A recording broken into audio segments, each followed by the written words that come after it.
Почитувана колешке, многу ви благодарам на вашето дополнување. Да, сите овие аргументи кои што вие денес ги изложивте, се прашања кои што треба да се постават. Меѓутоа, еве, тука е државниот јавен обвинител.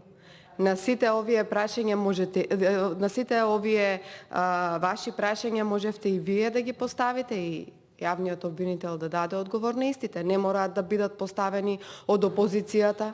Можете и вие да ги нотирате како власт, без разлика, ако е во заеднички интерес за сите, слободно можете да ги поставувате овде одговорница, а не да ме прашувате зошто јас не сум ги поставила. И вие имате исто право како и јас да поставувам прашања. Значи, тоа што ме интересираше мене е политички прогон, почитувана колешке. Тоа што ме интересираше мене е зошто нема досега разврска по ниту еден предмет од високи функционери на СДСМ досега. Инаку, дупки во постапувањето, во законите, искористување на свое влијание, слушаме секојдневно. Ова е причината поради која што перцепцијата во Република Македонија за коруптивност, за влијание во судството и обвинителството е така високо.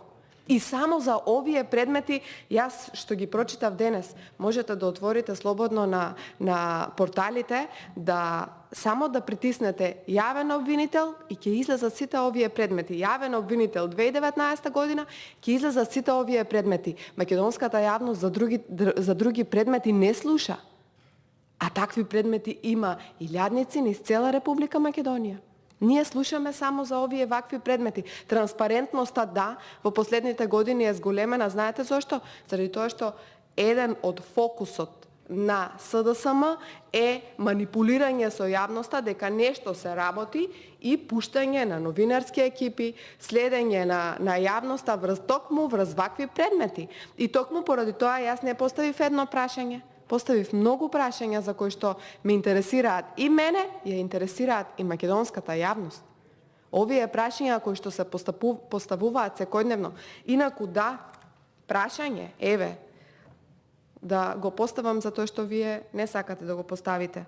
Значи, за запирање по предавање на обвинителен акт на судот и повлечено обвинение. Имате 1%, меѓутоа број на лица 123, кои што значи за податоци по пресуди има во секоја година 2017 се 123, во 2018 се 91, во 2019 година се 89. На колешката кој што не сакаше да ви постави прашање, еве јас ќе го поставам прашањето. Зошто е вака нисок, односно таков процентот и зошто имаме околу 90 такви предмети за кои што еве гледаме дека запреле постапките, односно ова се пресуди за запирање по предавање на обвинителниот акт на судот и по повлечено обвинение.